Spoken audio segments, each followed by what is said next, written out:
well, here we are under the bonnet once again. Thankfully not having to repair anything right now, we're just going to be doing some regular maintenance.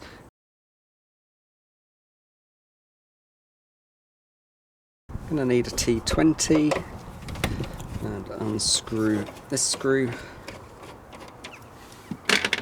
unscrew this screw,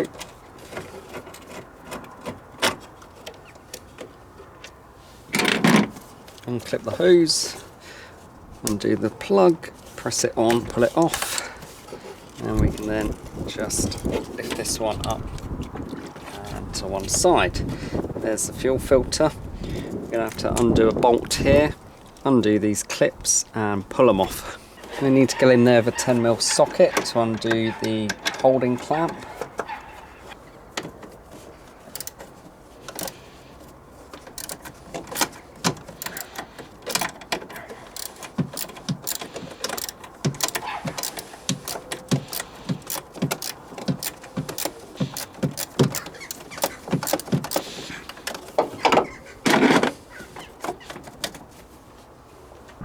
You want to make sure we've got the correct filter.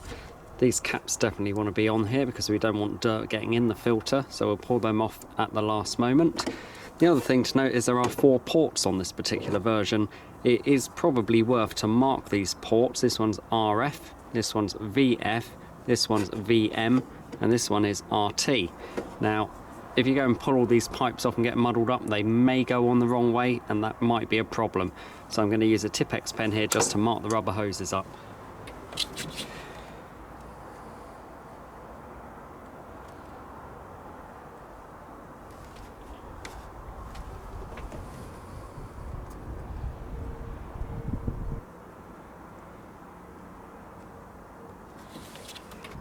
The other thing I like to do is actually just mark the filter so I know how long it's been in there for. So let's see if we can mark this.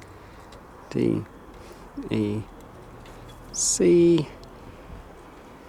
Not the best of pens. And the year is 19. I like to have a bag ready to one side to catch the filter in because you don't want to go dripping diesel all over the place. It will be full of diesel, about a litre or so in there. We need to get hold of these connectors and squeeze these tabs, and when we squeeze them in we should be able to wiggle these up. If they're really tight you might get a flat-blade screwdriver under there, but they usually just lift up.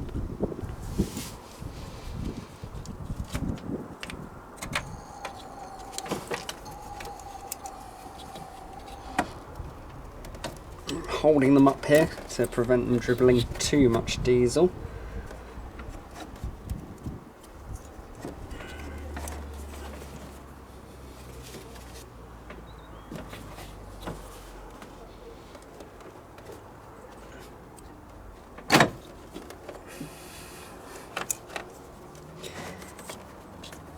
A bit of a squeeze, but it should lift up out of that.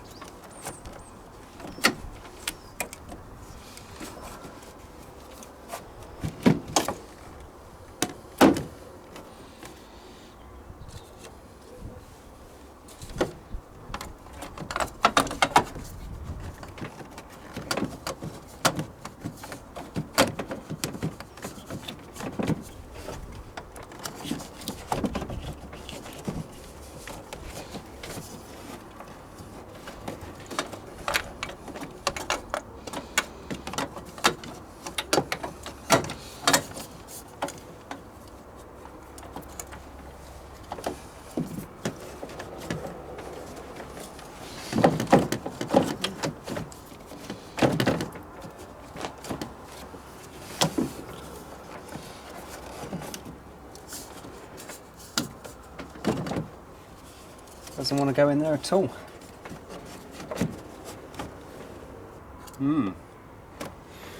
Well, I don't know if you can see that in the video, but one's actually longer than the other one. Only by a couple of millimeters, but it's long enough for it to not want to go in there.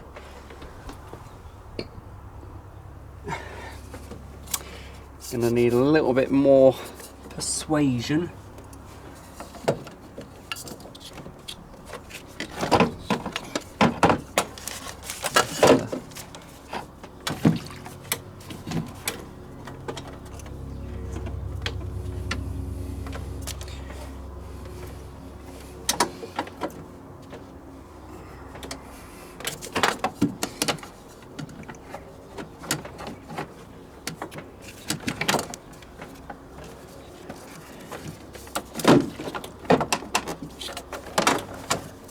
dripping quite a bit of diesel down.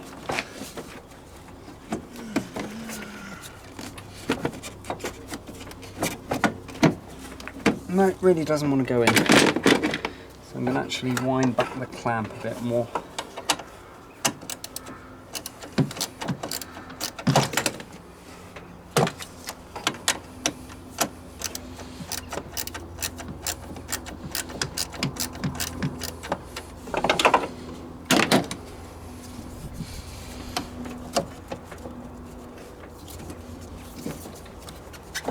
There we go, popped in there at last. So it's really quite difficult to get in, and that's because that filter was longer than the original.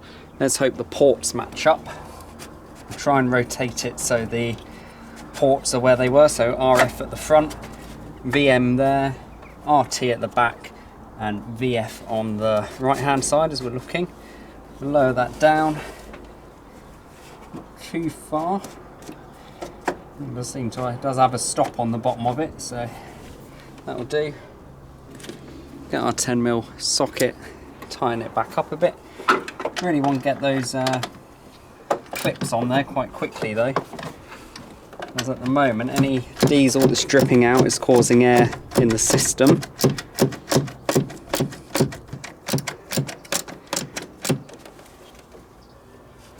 Okay, that's done up. Now we can pull these ports off and clip these back on. You want to make sure they definitely clip all the way, because they could leak if they don't. So let's clip them all the way home. Make sure they're on there. Now apparently these filters and fittings here can leak air, and that can cause you difficulty in starting. And after we've changed this filter, we probably will have difficulty in starting because we've got some air in the system. So we'll have to let that bleed out.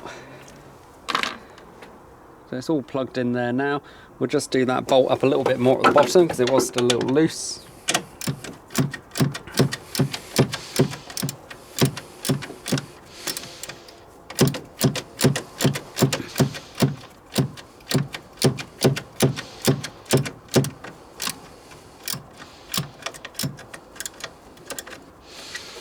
Okay, at this stage we probably want to get a bit of tissue and just mop up any kind of wet diesel around there.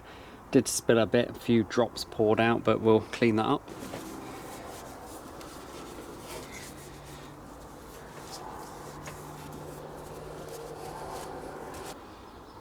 Okay, all we need to do now is offer the coolant bottle back into place, do up the two screws.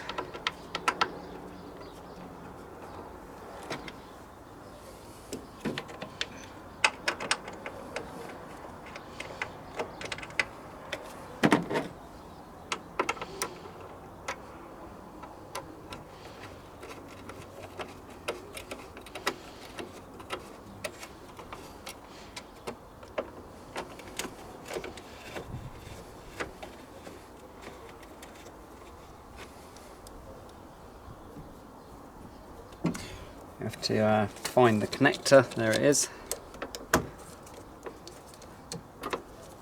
And that should be all done. Okay, so now that we've changed the filter, let's see how it starts. What we'll do is we'll start off by just putting the key in the ignition and turning it on and off a few times. That should just prime the pump, build the fuel pressure up. Put it in neutral. What I expect it to do is probably start and then stop again, and then we'll have to do some cranking to get it to fire up again. Let's see.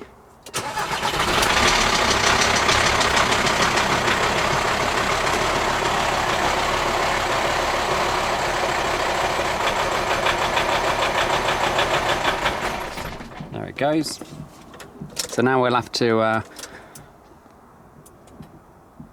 turn the pump on and off a few times to build pressure up again. Let's say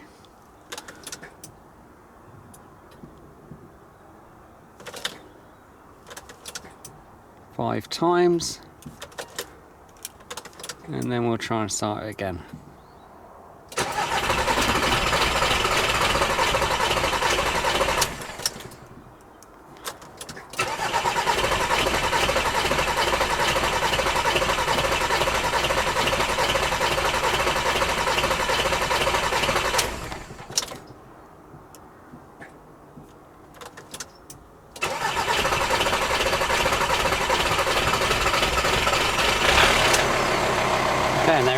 running fine.